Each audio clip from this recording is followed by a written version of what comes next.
They tell you that Ali ibn Abi Talib radiallahu anhu hated Abu Bakr, Umar, and Uthman. They tell you the early Muslims were divided into two camps, Ahl al-Bayt on one side and the Sahaba on the other. But there is one uncomfortable question that destroys this cartoon version of history.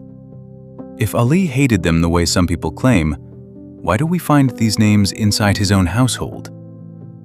Ali radiallahu anhu had sons known in the historical books as Umar ibn Ali, Uthman ibn Ali, and a son remembered by the kunya Abu Bakr ibn Ali. Some Sunni and Shia discussions dispute whether Abu Bakr was his actual name or his kunya, but the point remains, this title was still attached to a son of Ali in the historical record. Even Shia responses usually do not deny that these names or titles appear. They argue instead that the names were common, or that Uthman may have been named after Uthman ibn Mazun, not Uthman ibn Affan.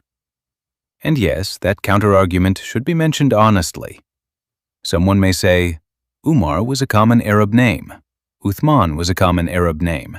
Abu Bakr is a kunya, not a personal name. Maybe he named Uthman after Uthman ibn Mazun.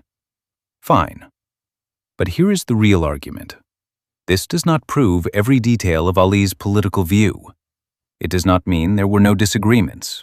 It does not erase the pain, tension, and political conflict that happened after the death of the Prophet, peace be upon him. But it does make one claim very hard to believe, that Ali saw Abu Bakr, Umar, and Uthman as filthy enemies of Islam whose names should be cursed for eternity. Because names are not just sounds. In Arab culture, names carry memory, they carry honor, they carry association. Families do not usually preserve names they consider symbols of betrayal, kufr, and eternal disgrace. So when someone today screams curses against the Sahaba and claims, I am only defending Ali, ask them calmly, did Ali teach you this hatred? Because Ali did not build his household like a man obsessed with cursing. He built it like a man of patience, dignity, courage, and unity. And look at the deeper irony. Some of these sons were not just names in a family tree. They were connected to Karbala. Reports mention sons of Ali, including Uthman ibn Ali and Abu Bakr ibn Ali, among those killed alongside Hussein radiallahu an. In other words, the household of Ali did not only carry these names, some of those names were written into the tragedy of Karbala itself. So the question becomes even stronger. If these names were symbols of hatred, why did they remain inside the family of Ali? Why were they carried by men who stood with Hussein? Why does the historical record look nothing like the sectarian hatred we see online today? The truth is simple. The early Muslims had disagreements, they had political conflicts, they lived through fitna.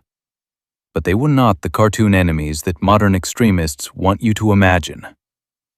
Loving Ahl al-Bayt does not require hating the Sahaba, and defending Ali does not require cursing the men whose names appeared inside his own house. So next time someone says, we curse them because we love Ali, ask them one question. Then why does Ali's own family tree make your hatred so uncomfortable? Maybe the real problem is not that Sunnis love the Sahaba too much.